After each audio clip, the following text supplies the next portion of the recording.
तो क्या देश के सुप्रीम कोर्ट के पास परमाणु मिसाइल है? ये मैं नहीं कह रहा, ये कहना है देश के उपराष्ट्रपति जगदीप धनखड़ का। लेकिन वो ऐसा क्यों कह रहे हैं?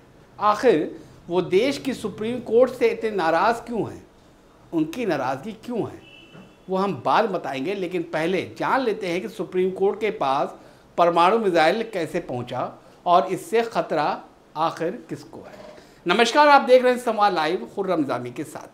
सुप्रीम कोर्ट को असीमित ताकत मिली हुई है। संविधान का अनुच्छेद 142 सुप्रीम कोर्ट को यह अधिकार देता है कि वो पूर्ण न्याय करने के लिए कोई भी आदेश, निर्देश या फैसला दे सकता है, चाहे वो किसी भी मामले में हो। अब जगदीप धनखड़ साहब इसी अनुच्छेद 142 या फिर कह लीजिए आर्टिकल 142 को परमाणु मिसाइल बता रहे हैं, यानी न्यूक्लियर वेपन। और आप तो जानते ही हैं कि अगर परमाणु मिसाइल का इस्तेमाल किया जाए तो फिर कितनी तबाही मच सकती है। तो आखिर ऐसा क्या हुआ कि हमारे देश के उपराष्ट्रपति साहब को इतनी विस्फोटक टिप्पणी करनी पड़ी, और वो भी देश के सुप्रीम कोर्ट पर? तो इसको समझने के लिए हमें चलना होगा तमिलनाडु। तमिलनाडु के राज्यपाल है RN रवि और वहाँ मुख्यमंत्री है MK स्टालिन। तमिलनाडु देश का पहला राज्य बना जहाँ राज्यपाल या फिर राष्ट्रपति की मंजूरी के बिना कोई विधेयक कानून बन गया।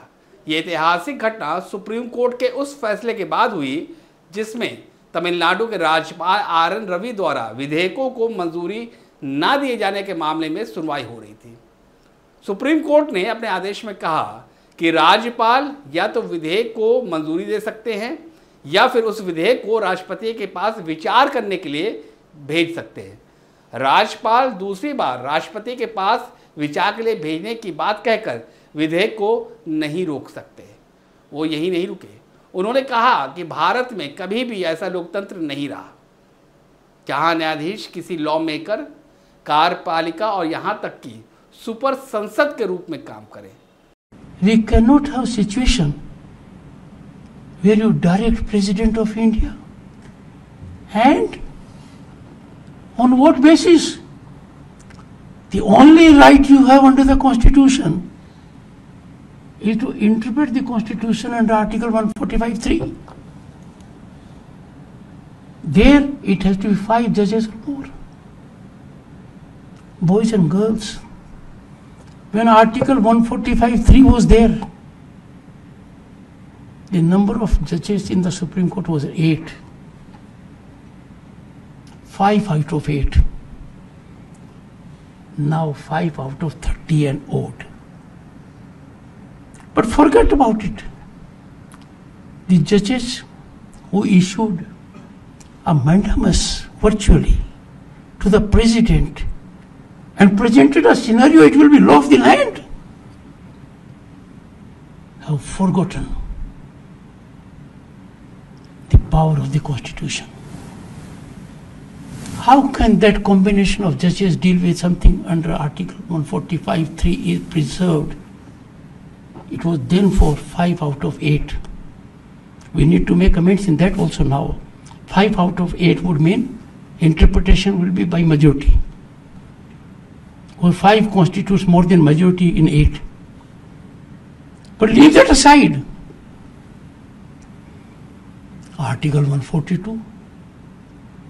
Article 142 has become a nuclear missile against democratic forces. तो उन्होंने तत्कालीन दिल्ली हाईकोर्ट के सिटिंग जज जस्टिस यशवंत वर्मा के घर से जले हुए नोटों के बंडल पर भी बोले। उन्होंने कहा कि पहले तो मामले को दबाने की कोशिश की गई, लेकिन जब मामला देश के सामने आ गया तो फिर उसकी जांच कराई जा रही है। आखिर उस मामले में मुकदमा दर्ज क्यों नहीं कराया गया? FIR क्यों नहीं दर्ज हुई? देश जानना चाहता है कि उस मामले में आखिर हुआ क्या। लेकिन ऐसा नहीं कि उपराष्ट्रपति जगदीप धनखड़ इससे पहले कोर्ट पर कभी तल्ख नहीं हुए। 11 जनवरी 2023 ये वो तारीख है जब उन्होंने, यानी कि हमारे उपराष्ट्रपति साहब ने केशवानंद भारती मामले में 1973 में आए सुप्रीम कोर्ट के फैसले पर ही सवाल उठा दिए। उपराष्ट्रपति धनखड़ ने तब कहा था कि सुप्रीम कोर्ट के इस फैसले ने एक गलत मिसाल पेश की है। देश की कोई संस्था अगर संविधान संशोधन को लेकर संसद की शक्ति पर सवाल उठाती है तो ये कहना मुश्किल होगा कि हम एक लोकतांत्रिक राष्ट्र हैं।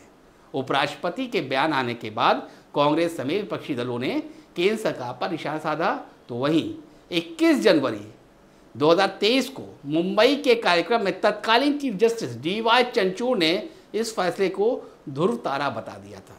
उपराष्ट्रपति जगदीप धनखड़ की टिप्पणियों से आप सहमत या असहमत हो सकते हैं, लेकिन उपराष्ट्रपति ने न्यायपालिका की भूमिका पर बहस तो छेड़ दी है।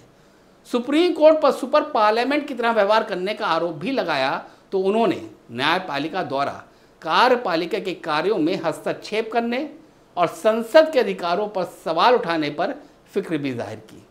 तो क्या संविधान में सत्ता संतुलन बिगड़ रहा है? शायद उपराष्ट्रपति जगदीप धनखड़ इसी ओर इशारा कर रहे हैं। अगर आपको ये कोशिश बेहतर लगी तो इस रिपोर्ट को लाइक और शेयर कीजिएगा। अगर आपने अभी तक हमें सब्सक्राइब नहीं किया है, संवाद लाइव को सब्सक्राइब नहीं किया है, तो जल्द कर लीजिए। अगर कोई राय है तो कमेंट कीजिए। फिलहाल हमें दीजिए इजाज़त। नमस्कार।